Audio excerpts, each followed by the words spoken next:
Dear student, you are most welcome to our educational channel mechanical Pandit. और मैं आपके प्यारे पांडे सर। आज जैसा कि आप देख पा रहे होंगे, आज जो अपना टॉपिक है दैट इज द रिलायबिलिटी। है ना। जीवन में रिलायबिलिटी बहुत जरूरी है, सिर्फ प्रोडक्शन सिस्टम में ही नहीं। आज हालांकि हम बात करेंगे प्रोडक्शन सिस्टम में कि जो भी आपका प्रोसेस ऑफ ट्रांसफॉर्मेशन है, जो भी आपका प्रोडक्ट है या डिजाइन है, या जो भी आप इनपुट यूज कर रहे हैं, चाहे whether it is man, machine, material, money, management, each and everything should be reliable. But what you mean by reliable? हमारा दोस्त रिलायबल है या नहीं, कैसे हम कह सकते हैं? तो how will you define the reliability? है ना। The things is how will we define the reliability. ठीक ना। तो सबसे पहले आज जो हम लोग पढ़ने वाले हैं वो हम आपको बता दें। सबसे पहले तो अभी हम पढ़ेंगे, आपको रिलायबिलिटी बताएंगे। उसके बाद बाथ टब कर्व, एक समझे आप सुने होंगे, बाथ टब कर्व।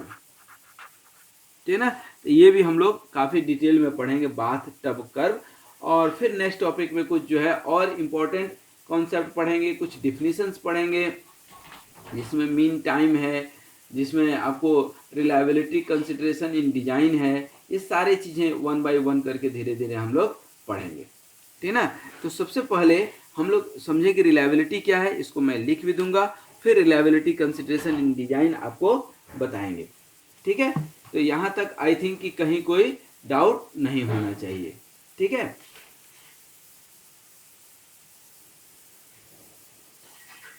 सबसे पहले रिलायबिलिटी का डिफिनीशन यदि हम लिखना चाहें तो रिलायबिलिटी का डिफिनीशन मैं लिखना चाहूँगा, क्योंकि रिलायबिलिटी का डिफिनीशन बहुत कंफ्यूजिंग तो नहीं है, लेकिन बहुत लोग नहीं बता पाते हैं।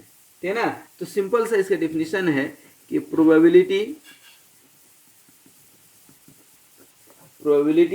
दैट ए सिस्टम, आप भी साथ में याद कर लीजिएगा, प्रोबेबिलिटी दैट ए सिस्टम या मशीन या कंपोनेंट, जो भी आपके पास है, या device, what ever you have, ठीक है ना, will perform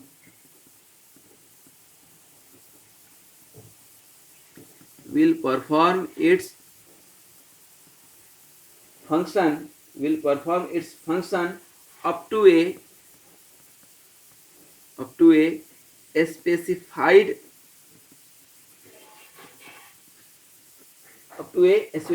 level of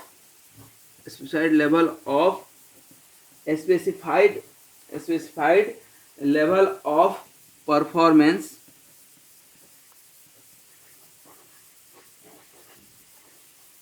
for a specified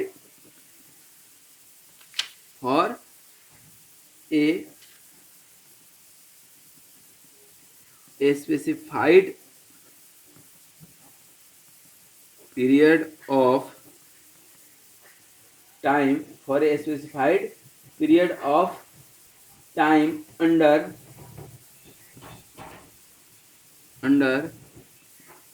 given condition। ठीक है। That is called reliability. ठीक है ना। अब इसको थोड़ा सा समझने की भी कोशिश करना है अपने को कि ये रिलायबिलिटी ठीक है ना, ये रिलायबिलिटी कैसे अपने काम आएगा। ठीक है। अब इसको देखिए, क्या होता है कि जब भी कोई प्रोडक्ट या कोई सामान आप खरीदते हैं, ठीक है, जब भी कोई प्रोडक्ट या कोई सामान खरीदते हैं तो आपको एक वारंटी गारंटी कुछ देता है सामने वाला। जो भी वारंटी गारंटी दिया, 10 दिन का दिया, 5 दिन का दिया, 2 दिन का दिया, तो कम से कम मान लीजिए कि 2 इयर्स का दिया। ठीक है ना। जैसे मान लीजिए कि हमने ये घड़ी खरीदा, ठीक है ना। अब ये घड़ी मान लीजिए 5 साल का गारंटी दिया। अब 5 साल तक हम निश्चिंत रह सकते हैं क्या कि हमारा ये टाइम सही देगा, बैटरी ख़त्म नहीं होगा। ठीक है ना। तो यदि 5 साल तक कहीं कोई दिक्कत नहीं आ रही है तो हम कह सकते हैं कि ये रिलायबल है। यदि बीच में टाइम शॉर्ट हो गया, हम ऑफिस ही लेट से पहुंच गए, ठीक है ना, इसके चलते हमें लेट हो गई, तो प्रोडक्ट रिलायबल कैसे हुआ? प्रोडक्ट तो विश्वास तोड़ दिया ना। तो इस स्थिति में और ज़्यादा दिक्कत होती है प्रोडक्ट के साथ। ठीक है ना। प्रोडक्ट के साथ और ज़्यादा दिक्कत होती है। तो कहने का मतलब है कि whatever you are using the product that should be very much reliable. Reliable का मतलब ही यहाँ पर है कि जो आपको 2 साल का वो बोला था, वो 2 साल तक कहीं कोई शिकायत नहीं आए प्रोडक्ट में। फॉर एग्जाम्पल, बाइक आपको बोलता है कि 5 साल तक कहीं कोई मेंटेनेंस की जरूरत नहीं है, ठीक है ना। तो कम से कम क्योंकि जितना अब छठे साल, अब जैसे बाइक में बोलता है कि 2 आदमी जो है अच्छे से चढ़ करके चलिए, अब बैठ गए, अब 5 हम 2 हमारे 2 4 आदमी बैठ गए, फिर अब बाइक फेल हो जाता है, ठीक है ना।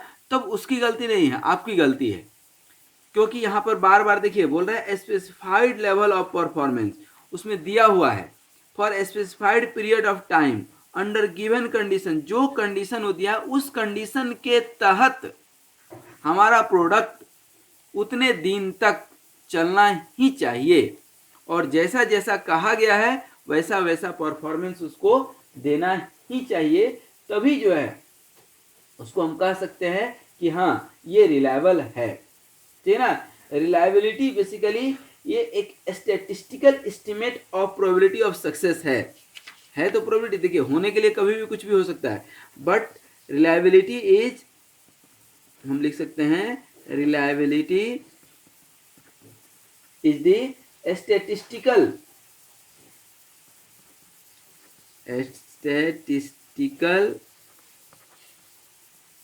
probability of success. Reliability is the statistical probability of success basically, ठीक है ना। अब यदि सक्सेस जहां होता है फेल्यूर भी वही होता है। तो if there is any component, जैसे कोई एलईडी लाइट है, ठीक है ना, आपको देखेंगे कि गारंटी देता है कि भाई 1 साल की गारंटी है एलईडी लाइट की, ठीक है ना। अब इस एलईडी लाइट को आपने यहाँ पर चलाया, अब ये जो लाइट है, ठीक है ना, ये जो लाइट है 1 साल के अंदर यदि फ्यूज हो जाता है तो आपको चेंज करके दे देता है, लेकिन 1 साल 1 दिन के बाद होता है तो क्या चेंज करता है क्या? नहीं करता है। तो कहने का मतलब क्या है कि जो है वह रिलायबल है यदि 1 साल तक नहीं यदि फ्यूज हुआ तो यहाँ पर जहाँ सक्सेस की बात होती है वहीं पर फेल्यूर ही होती है, ठीक है ना। अब कोई प्रोडक्ट है तो यदि रिलायबल होने का मतलब सक्सेस होने का, ठीक है ना, कितनी प्रोबेबिलिटी है? आर है, और फेल होने की प्रोबेबिलिटी कितनी है? एफ है। तो ये टोटल मिलाकर कितनी होगी? 1। मतलब कि रिलायबिलिटी की हम बात यदि कर रहे हैं, रिलायबिलिटी की हम बोल रहे हैं कि 0.999 है रिलायबिलिटी। मतलब कि 1000 यदि प्रोडक्ट है हमारे पास तो 1000 में 999 क्या करेगा? पास होगा और एक फेल हो सकता है। मतलब क्वालिटी इंस्पेक्शन में, ठीक है ना, वह जो है सर्विस के दौरान यूज के दौरान जब आप यूज करेंगे तो 1000 पार्ट्स में 999 जो है बिल्कुल सक्सेस होगा, एक फेल हो सकता है, तो उसकी रिलायबिलिटी कितनी हो गई? 0.999, ठीक है ना। इसमें इसी तरह से मान लीजिए कि कोई आपका n कंपोनेंट है, ठीक है ना, let n component is tested, n component is tested, ठीक है ना, या सब्जेक्टेड टू टेस्ट। तो यहाँ पर NS मान लीजिए ये सर्वाइवल हो गया, इतना सर्वाइव हो गया, इतना पास हो गया, और NFT, F मतलब फेल, गेट्स फेल, ठीक है ना। तो कब से कब तक? ये 0 से लेकर के टाइम t के बीच में ये हो रहा है। तो ये टोटल कितना होगा? Total number of component n, और इतना जो है क्या हो गया? पास हो गया, और ये जो है क्या हो गया? फेल हो गया। तो डिफिनीशन यदि आप रिलायबिलिटी का देखेंगे, ठीक है ना, इसको इक्वेशन नंबर 1 मान लीजिए, इसको इक्वेशन नंबर 2 मान लीजिए। तो यहाँ से रिलायबिलिटी यदि आप निकालते हैं तो R ऑफ T यदि आप निकालेंगे तो क्या हो जाएगा? NS of T upon total n। इसी को आप क्या लिख सकते हैं?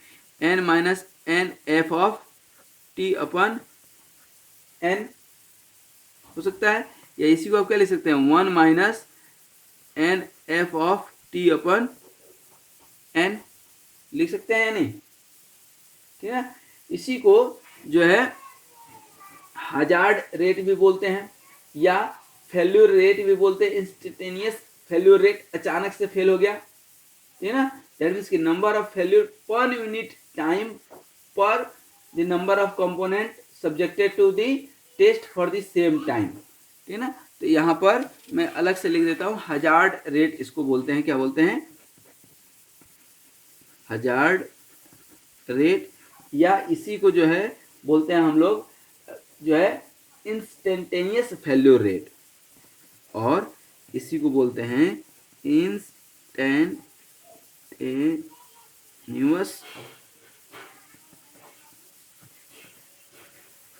फेल्यूर रेट, ठीक है। इसको इंडिकेट करते हैं एच से, तो एच ऑफ टी निकालेंगे यदि, H of T that means कि आपका फेल्यूर कितना हुआ था, एन एफ, यहाँ फेल्यूर कितना हुआ था एन एफ, तो क्या हो जाएगा ये D N F of T upon D T into 1 N S of T total success, है ना।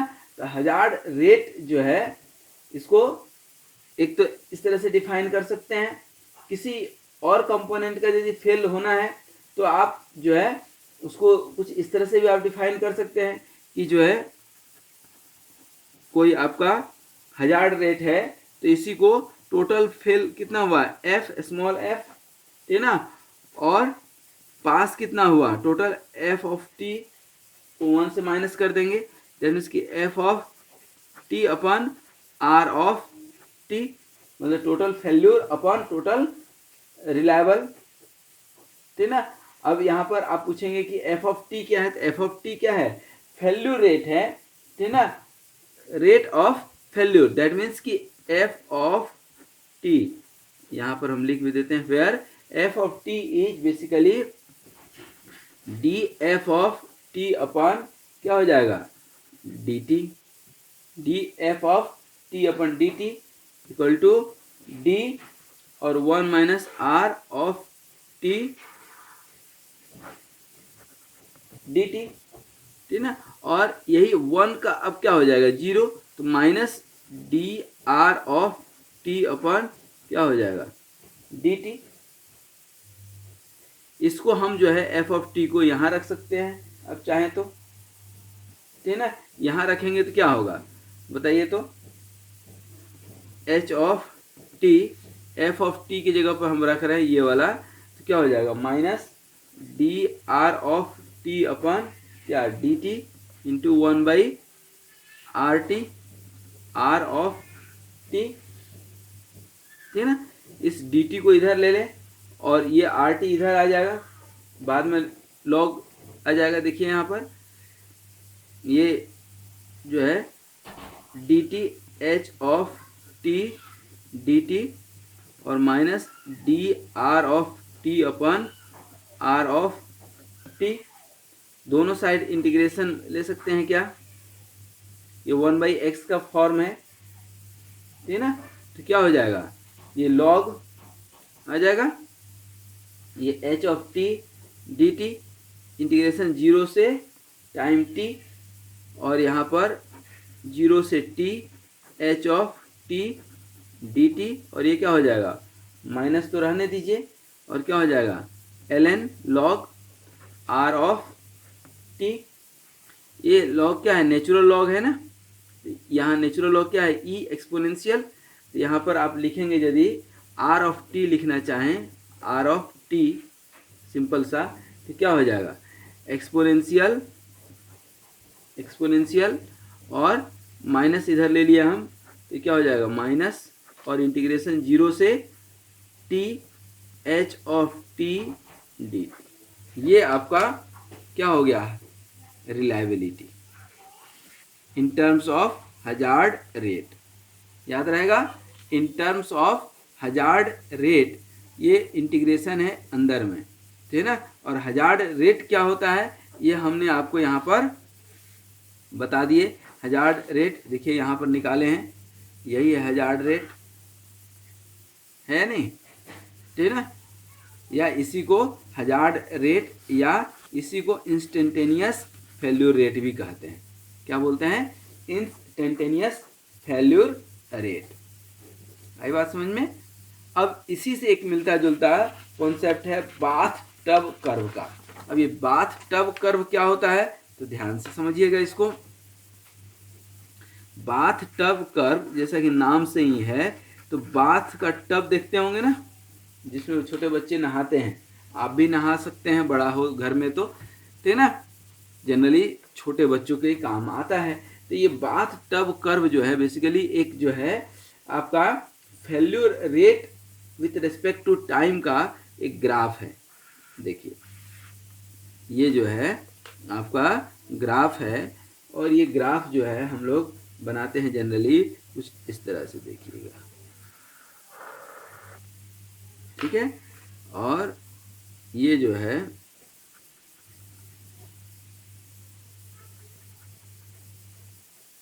ठीक है ना, ये जो है 3 हिस्सों में बट गया। अब ये 3 हिस्से में ठीक है ना, ये क्या हो गया आपका फेल्यूर रेट, ठीक है ना, ये आपका टाइम के रेस्पेक्ट में निकाल रहे हैं, ठीक है। और ये जो है आपका अर्ली फेल्यूर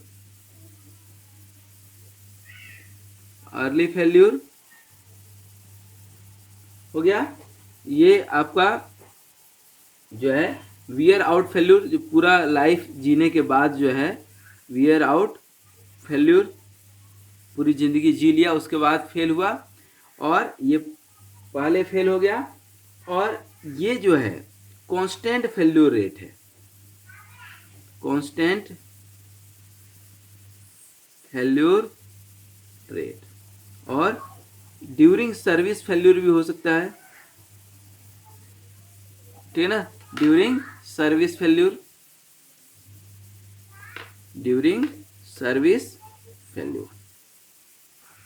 ध्यान दीजिए।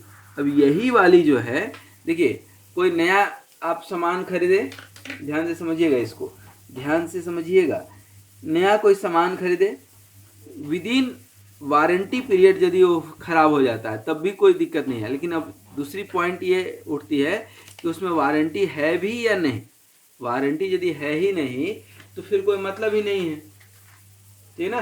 तो ये भी ध्यान देना है कि वारंटी है या नहीं। अब यदि वारंटी है तो वेल एंड गुड, वारंटी यदि है तो वेल एंड गुड। अब वारंटी है तो हम एक्सचेंज कर लेंगे, कोई दिक्कत नहीं। फिर उसके बाद क्या होता है कि धीरे धीरे फेल्यूर तो होते ही रहता है, ऑल ऑफ सडन कुछ नहीं होता है, पहले से ही होते रहता है। अचानक से सर्विस के दौरान यदि आपका फेल हो जाता है तो उसको हम लोग बोलते हैं ऑल ऑफ सडन फेल्यूर। और एक स्पेसिफाइड टाइम पीरियड, जैसे 2 साल 3 साल जो भी समय दिया गया है, उसके बाद यदि फेल होता है तो वियर आउट फेल्यूर बोलते हैं। यहाँ पर कोई एक्सचेंज, कोई सर्विस, कोई मेंटेनेबिलिटी, कहीं कुछ नहीं होता है, ठीक है ना। दैट मीन्स कि जनरल फेल्यूर कर्व है ये आपका। और ये जो है सबसे ज़्यादा ये बाथ टब कर्व जो है ना, ध्यान रखिएगा, इलेक्ट्रॉनिक डिवाइसेस में यूज होता है। इलेक्ट्रॉनिक कंपोनेंट जो होते हैं ना, इलेक्ट्रॉनिक में, उसी में ये कॉन्सेप्ट, क्योंकि मैकेनिकल में तो there is always chances to repair, ठीक है ना। तो यहाँ पर जो है basically variation of failure rate of component with respect to time है, ठीक है ना। और यहाँ पर 3 प्रोसेस है, early failure, during service and wear out failure, ठीक है ना। इनिशियल स्टेज में प्रोडक्ट जब नया रहता है तो इसके अंदर जो है फेल्यूर होने की चांसेस ज़्यादा रहती है। यदि चल गया, अब चाइनीज प्रोडक्ट में तो ये सबसे ज़्यादा देखने में मिलता है कि चला तो चांद तक और नहीं चला तो शाम तक, ठीक है ना। तो ये जो है, जो आपका पीरियड है, इसको हम लोग बोलते हैं ब्रेक इन पीरियड। क्या बोलते हैं? Break in period, break in period, ठीक है ना।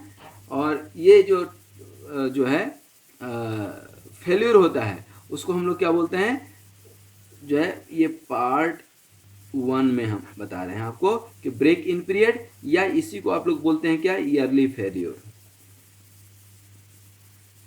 ठीक है ना। या फेल्यूर विद इन जो है फेल्यूर, या इसी को इन्फेंट फेल्यूर भी बोलते हैं, इन्फेंट फेल्यूर, या इसी को बोलते हैं फेल्यूर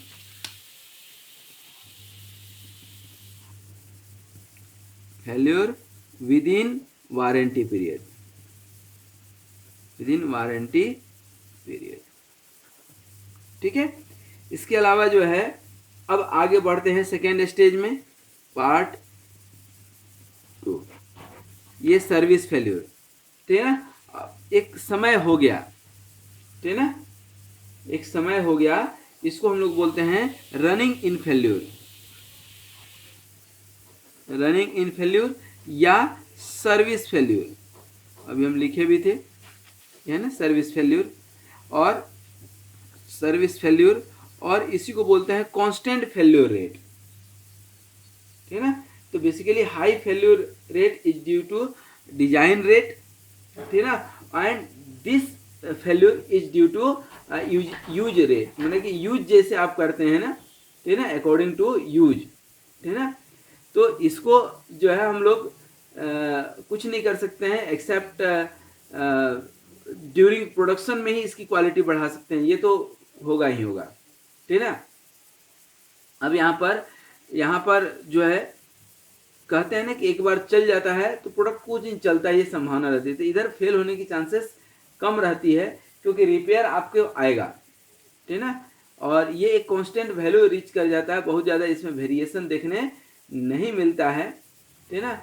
और जब फेल होता है तो एट रैंडम ही होगा, क्योंकि इस बीच में आप प्रेडिक्टेबिलिटी जो है देखते हैं, आप प्रिवेंटिव मेंटेनेंस भी करते हैं, ठीक है ना, और भी जो कॉन्सेप्ट है आप यूज करते हैं, और जो है यहाँ पर कई बार ओवरलोड के चलते भी, रैंडम फ्लो के चलते भी, ठीक है ना, मटेरियल मिस अलाइनमेंट के चलते भी बहुत सारे कारण हो सकते हैं, ठीक है ना। जैसे बाइक चला रहे हैं, बाइक में अचानक से जर्क आ गया तो कोई बेयरिंग फेल हो गया, तो that is also service failure, that should not be there but it happens, ठीक है ना।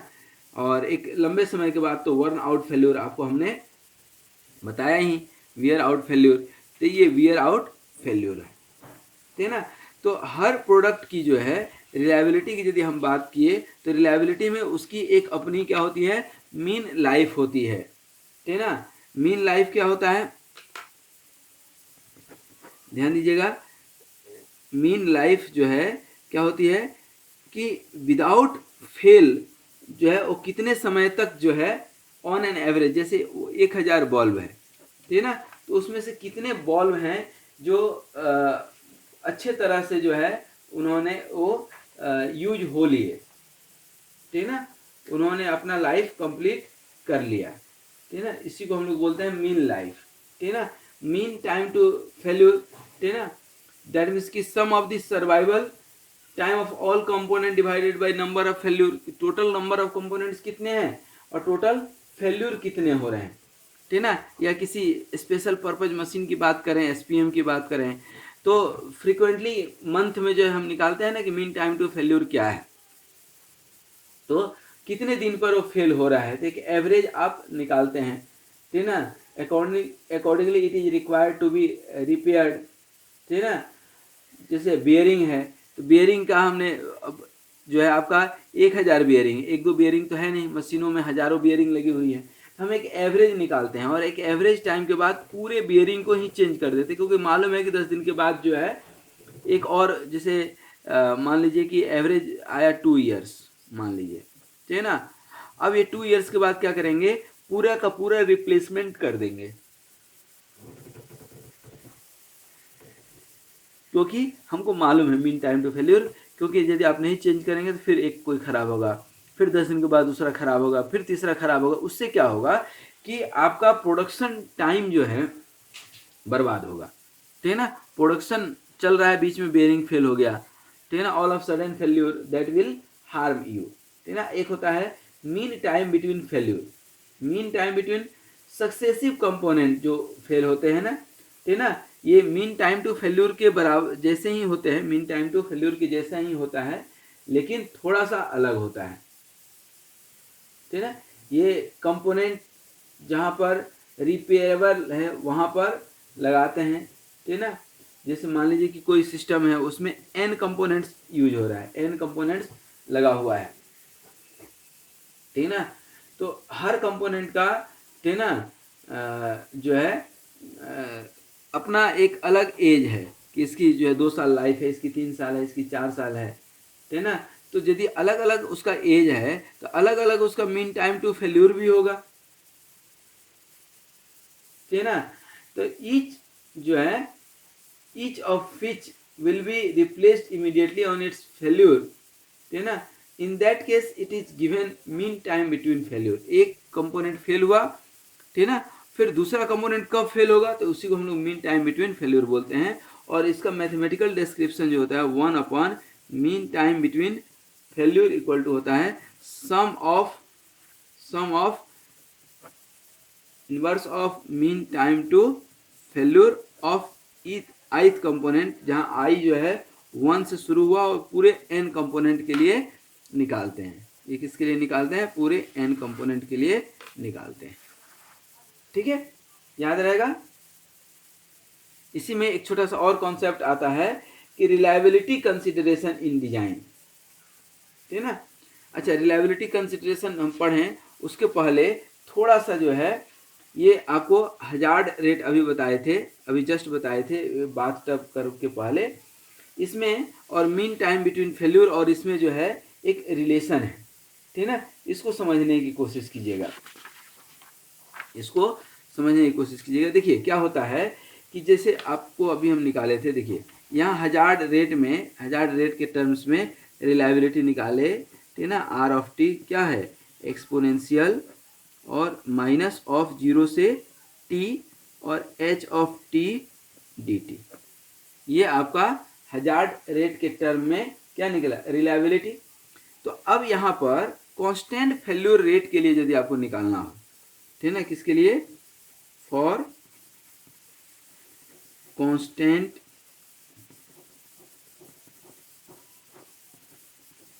Failure rate. अब कांस्टेंट फेल्यूर रेट कहाँ पर आपको देखने मिला था? ये देखिए, यही है ना कांस्टेंट फेल्यूर रेट। अभी हमने आपको बताया था कि यहाँ के बाद, जैसे इसको ऐसे समझिएगा कि जैसे कोई नई बाइक खरीदे, ठीक है ना, नई दुल्हन घर में आई, तो शुरू में तो इसका बहुत ज़्यादा और आता है, 5-10 दिन जो है, जैसे नई बाइक आप खरीदे मान लीजिए 1 लाख का, ठीक है ना, उसको 5 दिन के बाद बेचिएगा, 5 दिन के बाद तो आपको लगभग वो कितने में बिक जाएगा? 1 लाख में ही बिक जाएगा, कोई दिक्कत नहीं है। 10 दिन के बाद जो है आपको वो 95,000 में बिक जाएगा। 1 महीने के बाद जो है आपको बिक जाएगा 90,000। उसके बाद शार्प डाउन जाता है, ठीक है ना। इसी को कांस्टेंट फेल्यूर रेट, दिन ब दिन क्या हो गया? घटते चले गया रेट उसका, ठीक है ना। तो यहाँ पर कांस्टेंट फेल्यूर रेट को हम लोग बोलते हैं लैम्डा। क्या इंडिकेट करते हैं? लैम्डा से, ठीक है ना। तो यहाँ पर इसको आप लिख सकते हैं क्या? R of T equal to exponential of minus integration of 0 से टी लैम्डा डी टी, ठीक है ना। ये आपका क्या हो गया? रिलायबिलिटी। या इसी को आप और अच्छे से लिखेंगे तो आर ऑफ टी को क्या लिख सकते हैं? ई टू द पावर, ई मतलब एक्सपोनेंशियल और माइनस लैम्डा टी, इसको हम निकाल दिए बाहर। ये क्या हो गया आपका? लैम्डा क्या है? कांस्टेंट फेल्यूर रेट, ठीक है ना। अब ये जो है लैम्डा आप कैसे डिफाइन करेंगे, ठीक है ना। तो लैम्डा इज बेसिकली डिफाइन होता है कि आपका number of failure, number of, याद रखिएगा, number of failure upon, number of failure upon क्या हो जाएगा? Time for which all items are expose to times for which all items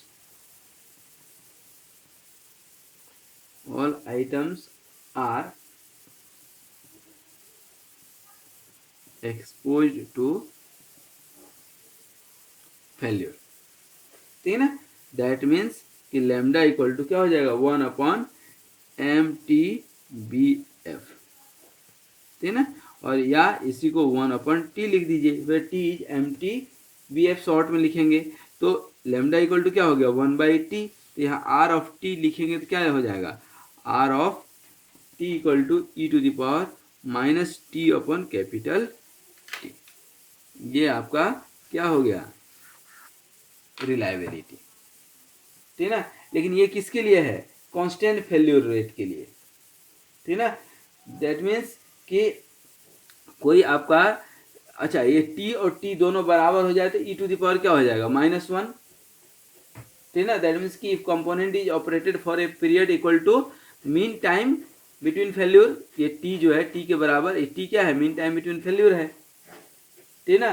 then it's reliability will be, अब E to the power -1 को आप ये करेंगे सॉल्व करेंगे तो ये कितना आएगा लगभग 0.37 आएगा, 0.37 मतलब 37%, ठीक ना। तो इफ ए कंपोनेंट यहाँ पर स्टार मार करके लिख भी देते हैं क्योंकि इस तरह का क्वेश्चन ऑब्जेक्टिव में पूछता है, ठीक ना। क्या है if A component is operated, if A component is operated, ठीक ना, for a period equal to mean time between failure, then reliability will be 0.37, ठीक है ना। 0.37 मतलब 37%, ठीक है। अब इसी तरह से ये आपने क्या देखा, ठीक है ना, ये क्या देखा आपने कि रिलायबिलिटी, ये आपने क्या देख लिया रिलायबिलिटी। अब इसी तरह से एक आता है टर्म आपका, ठीक है ना, ये तो क्या था आपका कांस्टेंट फेल्यूर रेट, इसी में एक वेरिएबल फेल्यूर रेट भी आता है, क्या आता है वेरिएबल फेल्यूर रेट, ठीक है ना। ये भी मैं लिख देता हूं और समझा भी देता हूं, वेरिएबल फेल्यूर रेट। अब वेरिएबल फेल्यूर रेट क्या होता है, तो बेसिकली इलेक्ट्रॉनिक कंपोनेंट जिसकी हम बात कर रहे थे, ठीक है ना, उसी में कुछ मैकेनिकल कंपोनेंट का भी कॉम्बिनेशन होता है, ठीक है ना। जब दोनों एक साथ ऑपरेशन करते हैं तो इसमें जो है मैकेनिकल कंपोनेंट में कांस्टेंट फेल्यूर रेट का फेनोमेना जो है ऑप्ट नहीं करता है, और जब ऑप्ट नहीं करेगा तो जो आपको हमने बाथ टब कर बताया था कुछ इस तरह से, ठीक है ना, वो कुछ इस तरह से उल्टा टाइप से हो जाता है। देखिए ऐसे हो जाएगा, मैं एक छोटा सा बना देता हूँ, ये आपका कुछ ऐसे हो जाएगा, ऐसे हो जाता है, ठीक है ना। बाथ टब कर्व जो है मैकेनिकल कंपोनेंट जब वेरिएबल फेल्यूर रेट, मतलब ये जो फेल्यूर रेट था ना, ये जो आपका फेल्यूर रेट था देख रहे हैं, ये कांस्टेंट फेल्यूर रेट है, ये जो है आपका कांस्टेंट फेल्यूर रेट है, और ये जो है आपका क्या है, ये जो है आपका वेरिएबल, ठीक है ना, समय के साथ बढ़ रहा है, ठीक है ना।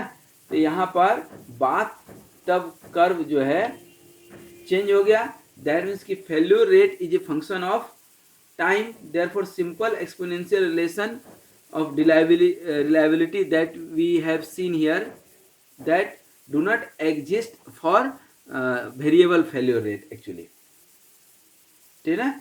तो यही वाला कॉन्सेप्ट डायरेक्ट हम यहाँ यूज नहीं कर सकते हैं, ठीक है ना। तो यहाँ पर एक अलग जो है फंक्शन निकालते हैं जिसका नाम है वेबल फंक्शन, इसका नाम रहता है वेबल फंक्शन, बुल फंक्शन।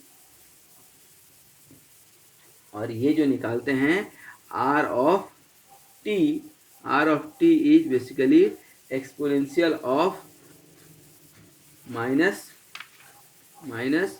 क्या हो जाएगा T minus T naught upon theta minus T naught. अब बोलिएगा सर ये टी नट और थीटा क्या है, और टू दी पावर क्या हो जाएगा, ये एम होगा, एम इसके अंदर है, ठीक है ना। ये टी क्या है, टाइम टू फेल्यूर है, ठीक है ना, और टी नट वह टाइम है, ठीक है ना, जब फेल्यूर रेट, टाइम एट विच फेल्यूर रेट जो है दैट यू हैव डिसाइडेड, ठीक है ना।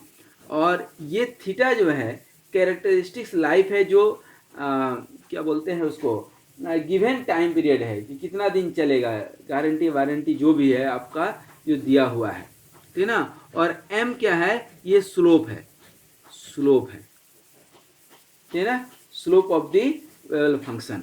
तो आपको ये एक सिंपल याद रखना है, ठीक है ना, कि वेरिएबल भी होता है और मैकेनिकल कंपोनेंट के साथ वेरिएबल ही होता है, ठीक है ना। तो आज कितना सारा कॉन्सेप्ट हम लोगों ने पढ़ा, इसको समझने की कोशिश कीजिएगा। देखिएगा, सबसे पहले हमने आपको बताया क्या कि रिलायबिलिटी क्या होता है, ठीक है ना, what you mean by reliability.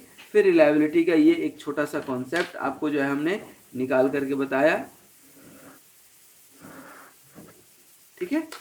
और फिर जो है आपको यहाँ पर आर टी का फंक्शन हमने बताए, ठीक है ना। इसके बाद जो है हमने आपको तुरंत बताया हजार्ड रेट, ठीक है ना। हजार्ड रेट जो है, जो कि अपने आप में बहुत इम्पोर्टेंट है, ठीक है ना। क्या होता है हजार्ड रेट, ये हमने आपको बताए। और हजार्ड रेट के टर्म में जो है आपको रिलायबिलिटी निकाल करके भी बता दिए, ठीक है। अब इसके बाद जो है आपको हमने बताया जो है बाथ टब कर्व। ये बाथ टब कर्व क्या होता है, क्यों पढ़ते हैं, ये एक इंडिकेशन है कोई भी कंपोनेंट फेल होने का। अब इसमें जो है दो कॉन्सेप्ट होता है, एक कांस्टेंट फेल्यूर रेट का और एक वेरिएबल फेल्यूर रेट का। वेरिएबल में थोड़ा सा ये टिल्ट हो जाएगा, जैसा कि यहाँ पर हमने आपको बताए हैं, ठीक है ना।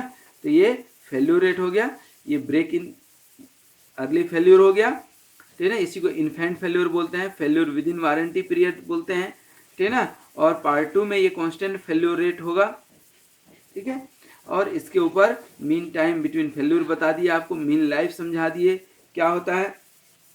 फिर यही हजार्ड रेट के कॉन्सेप्ट से आपको कांस्टेंट फेल्यूर रेट के लिए हमने निकाला, ठीक है ना। ये लैम्डा का वैल्यू याद रखिएगा, ठीक है ना। क्या होता है लैम्डा बेसिकली यहाँ पर क्या है आपका हजार्ड रेट, मतलब क्या, hazard rate H of T, H of T को ही हमने यहाँ पर क्या लिया है लैम्डा, ठीक है ना, अपने सुविधा के लिए, ठीक है ना। और ये लैम्डा जो है 1 by mean time between failure हो गया, मीन टाइम बिटवीन फेल्यूर को कैपिटल टी, ये कैपिटल टी ले लिए। अब यही कैपिटल टी और ये given T mean time between failure के बराबर हो जाए तो इसकी जो रिलायबिलिटी आती है 37% रिलायबिलिटी आती है कंपोनेंट की, ठीक है। और यही वेरिएबल फेल्यूर रेट हमने आपको बता दिया। रिलायबिलिटी का अभी और भी टॉपिक है सब आगे, ठीक है ना, लेकिन अब बहुत ज़्यादा लंबा नहीं खींचेंगे। अब नेक्स्ट वीडियो में हम आपको बताएंगे रिलायबिलिटी कंसिडरेशन इन डिजाइन, और रिलायबिलिटी के कुछ टर्म्स जो है, जो पैरामीटर्स जो छूट गए हैं, ठीक है ना, कुछ और इम्पोर्टेंट टर्मिनोलॉजी है जो अपने को पढ़ना है, कुछ डिफिनीशंस हैं रिलायबिलिटी में, वो भी आपको हम बताएंगे। आज यहीं तक। Thank you very much for watching this video. Be happy, be healthy and keep watching, sharing and